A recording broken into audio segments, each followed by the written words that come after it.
Well, before you pick up the salt shaker to dust your eggs or maybe your hash browns, consider this. Most people consume about 3,400 milligrams of sodium a day. That's more than twice what's recommended by the American Heart Association. So why does it all matter?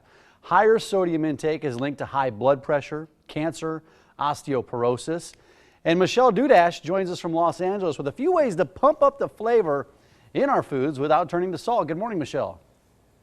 Well, good morning, Mike. Thanks for having me. I like salt, but I try to watch my intake. I try not to dust it on everything. But why do you think we tend to reach for the salt shaker so quickly?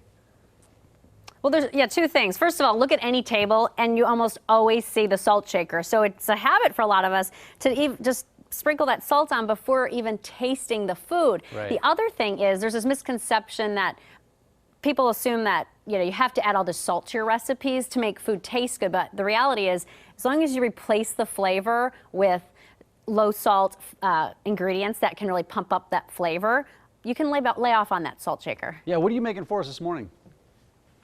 Yeah, these are my lemon spice tilapia tacos. I love this recipe. It incorporates fresh lemons, which is great because recently Sunkist teamed up with a couple of master chefs from Johnson & Wales University, and they did a taste test panel, and they found that people actually preferred the recipes that had less salt in them, but had the addition of lemon zest and lemon juice. And that's what you'll find in my recipe. So this is a mango pico de gallo. I have some fresh, juicy mangoes in there, some cilantro, and some fresh lemon juice. And there's not even salt in this salsa. You don't even need it.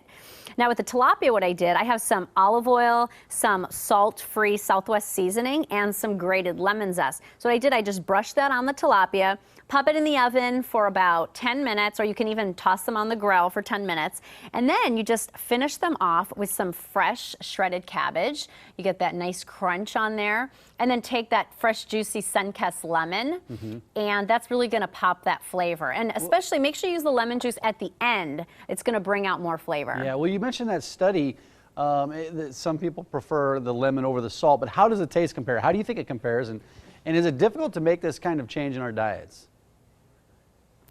You know, I think, so taste-wise, this recipe's out of this world. I can tell, I've been testing and tasting and testing and tasting, right. And it's still really good. And the other thing for people, it's definitely doable. What I do recommend, though, is do it gradually. You don't want to just wake up one day and eliminate all salt from your diet, unless your doctor tells you, medical advice, but because your taste buds need time to adjust, and studies show that. So do it gradually, read the labels, gradually ease off, and then you do need to make sure you add the flavor back in. Yeah. You can't just take away the salt. So use the pepper grinder, use the dried spices, use the lemon juice and the zest, and just, you gotta build those flavors back in. But it's very simple to do. Yeah, you know, we mentioned reaching for the salt shaker. You know, you can make that change, but sometimes sodium it can be hidden in our foods. So what should we look out for?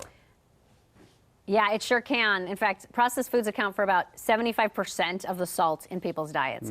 So one big surprise is bread, whole grain bread even, can really add up. It's a big contributor to sodium in our diets. Because think about it, you've got your toast at breakfast, you've got maybe a sandwich, so at lunch, that sodium adds up. Put some deli meat on there, you're over 50% of your limit right there. Wow, Put a pickle on there, forget about it. You have maxed out on your sodium for the day. And then condiments, ketchup, mustard, mayonnaise, all have added, decent amount of added salt.